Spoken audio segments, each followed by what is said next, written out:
I am actually by training I am a demographer, and like during the training phase what actually attracted me is demographic transition, basically the context of demography. Demographic transition is actually one of the basic theories of population sciences, but what attracted me a lot that the context of any transitional process, like while during the training period also and during my further work also I have like seen that, means the readings and all, the context is always different, means we cannot really pinpoint one particular factor, one particular process for the transitional process.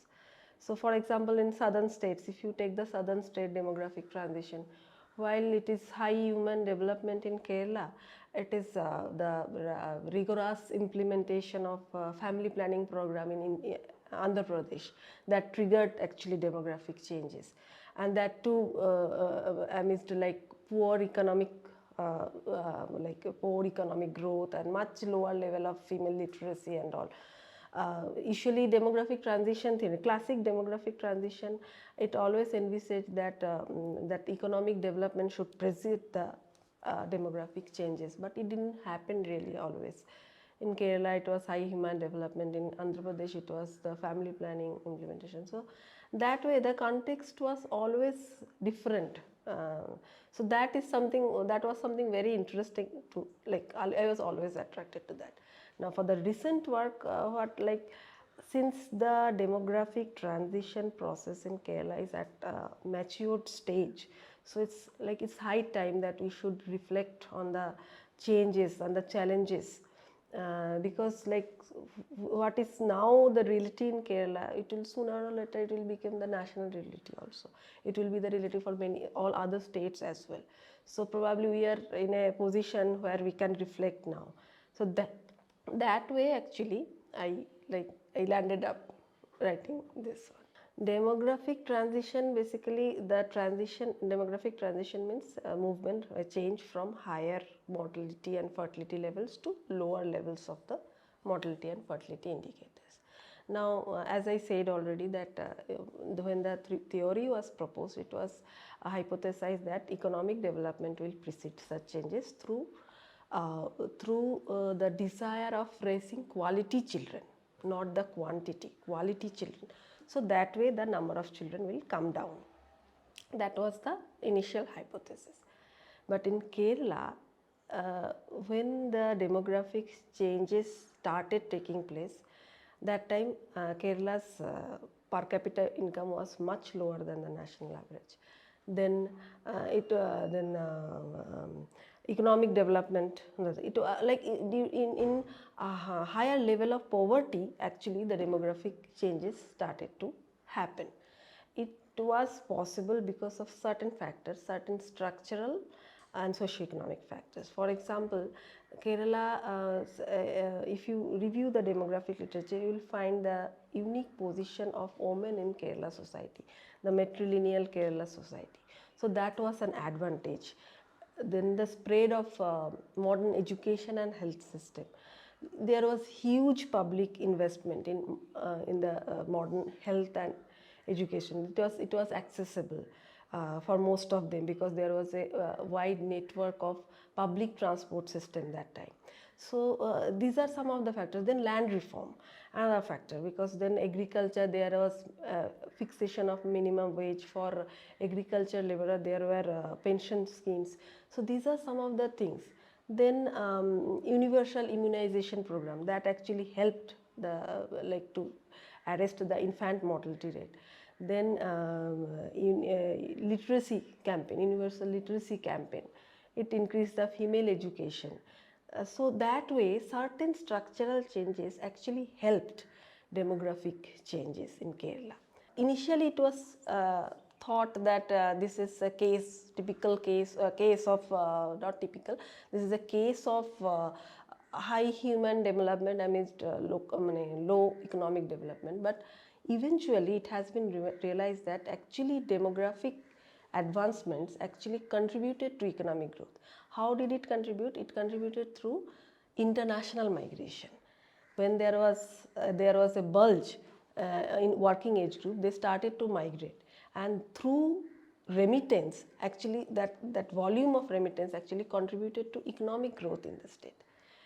But the minus point, there are actually series of articles on that, the limits of Kerala development experience and all. There are series of articles from CDS and all.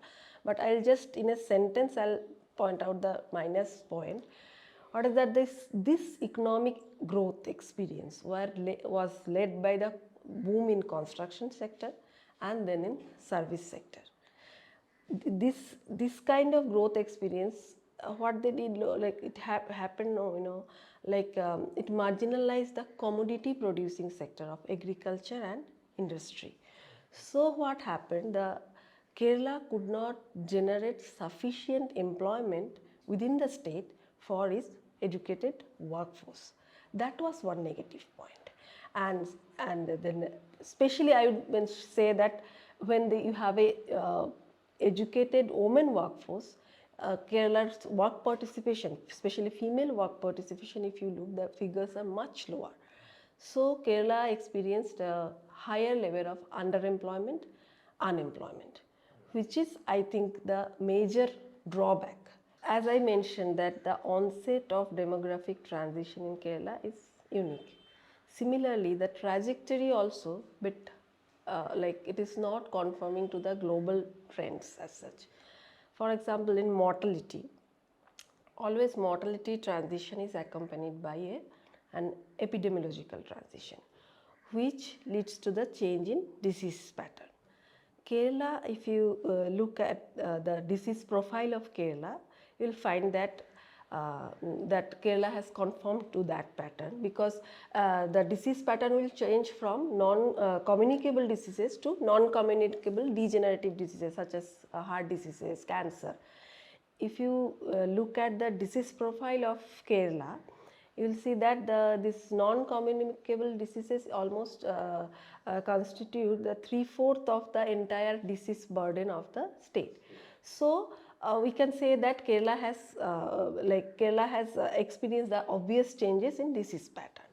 But the mortality experience in many other developed countries has seen that this death from degenerative diseases, they could postpone it further to age 80 plus and 80 and above. But so far, Kerala could postpone it till 70 plus. On an average, and Kerala lives up to 75 years. So there is scope for further postponement. That's why I wrote that it is like there is still scope. Coming to fertility, same thing. Kerala achieved replacement level fertility in around 1988. Then, if you look at the Western experience, or more recently some of the Asian countries, if you look their experience, then you'll see that fertility, after achieving replacement level, fertility went down further, for as low as 1.3 children per woman. Kerala, if you since 1988 onwards till date, Kerala's TFR is hovering in a range of 1.7 to 1.9. The recent figure is, I think, 1.5 in SRS. So, but in that range only. Now it is almost 35 years, I guess, more than 3 decades. But the level is hovering in that range only. It is not going further down. So this is something unique about Kerala. Kerala is experiencing below replacement level fertility for a considerably longer time period compared with other places. Because in other places, even in Asian other countries also, after reaching replacement level, it went further down, like 1.3, 1.2. Even the other states, you take West Bengal, urban West Bengal, it has the lowest fertility in India. Means urban West Bengal, not rural, because urban-rural differential. This is something 1.2 or something. So it's ultra low, we call it, ultra low fertility. So that kind of experience we see in West Bengal, but not in Kerala. In Kerala, probably we are able to sustain this fertility value because of this kind of one family-oriented value system. Probably that is. So even though it is like we are not able to proceed to the next level, but I would call it as an advantage, because going down to ultra low levels had its own demographic repercussions. Because the countries where the fertility levels has gone down much below the replacement level, they are trying to push it back to at least to the replacement level, but which is not an easy task, because demographic behaviors cannot be changed overnight. From dictating from top, you cannot change it. It is like a long-term phenomena. So it's very difficult. So Kerala is probably in an advantageous position if we think that way. Probably from here to give a push to the replacement level, or sustaining this level also probably will work out. See, the working age population here in I have considered 20 to 64, because 15 years, usually we take 15 to 59, but 15 years working in Kerala is something not practical. So I thought I'll take 20 to 64, and just I checked in that age group. Then I found that the 20 to 34 age group, within the 20 to 64 age group, 20 to 34 age group, which is the youngest lot, it is coming down. In the workforce, majority like around 33% are there in the 20 to 34 age group. Then the another 66% is the middle aged and 34 and above, 35 and above. So that probably this is the area where like the migrant laborers from other states are coming in, and they are probably filling the gap. Means there is no other way. We can't help it. Demographic behaviors, if you try to dictate from top, it won't give any result. I don't think so. Rather, what I feel, for Kerala at least, if Kerala need to sustain at least this level, so the policy environment need to be, one enabling environment is needed, so that people should, that the choice should come from the couple, from the people itself, whether I should have one child, whether I should have two children, whether I should not have any children. So that choice should come from us, not from the top. It should not be dictated from the top. So if at all anything need to be done, you need to create an enabling environment. Whatever services are required to control the fertility, to increase that kind of environment you should provide. That's what I feel as a long-term what we need to do in long term. Because you see, Kerala has educated female workforce. If you are not able to give them employment, I mean if they are not able to work because of their family responsibilities, because of their, if childbearing means obvious dropout from the labor force, or the re-entry is very critical, is complicated, then there is a chance that women in Kerala, which is a quote-unquote eligible population, means the attitudinal changes that happens in this kind of demographic transition process when the fertility go below replacement level. So those kind of attitudinal changes can be possible with women in Kerala, unless and until you provide some enabling environment to them where they can feel like having children. Otherwise, it will be difficult, because in demography, there is one another phase of transition, what we call in demography second demographic transition. Second demographic transition is that part where fertility has gone below the replacement level, and there are some changes that are prominent that time during this phase of transition in the society. That's what demographic literature say, and there you will find greater distrust towards institutions like marriage and family. In Kerala, we don't see it so far. That's why I wrote that it is not conforming to the global trends. So Kerala, if you see, marriage is still universal. Divorce rates have not gone much up or something, like it is not increasing that way. So more or less marriage is universal still. So in an educated population, the lot is educated. So and then if you are not giving them an enabling environment, they may quit from this, I mean say like this child rearing responsibilities eventually. I mean, it may not be very wrong to expect that eventually. So what I feel that we need to create an enabling environment, and this is the time, high time, that we should, not only government, even the private sector, the service sector, if they like that some innovative policy we can think of. Actually there are probably from other countries experiences we can learn. Means it is the high time that Kerala should recognize, Kerala should learn. Migration is part and parcel of Kerala society. So something beyond the for example the taking care of aging parents. So it shouldn't be only the responsibility of the children, the state has a responsibility.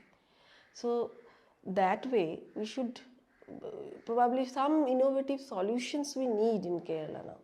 The care industry is something which we need now beyond the familial network, something we need both in terms of child care and elderly care, because elderly care is a reality now, because we have enough elderly in the Kerala society, so we need to take care of them. So that is, family should take care. Then beyond the family also there should be some provision. Many countries, if they are not able to what to say, means the aging care, if we are not able to address this at this stage, the curve will further, I mean the death rates and all will come up. So that way we need to learn from the experiences of other countries, probably where the from Japan, what they are doing, or Scandinavian countries, yeah, Scandinavian countries. So probably even I don't know much about Sri Lanka, what is happening there, because they also have quite a lot of elderly population. So probably what they are doing, the economy is in a very bad condition, so not very sure. But probably we can learn from the developed countries' experience, Scandinavian country, Japan, and our Asian neighbor, Japan, we can learn from.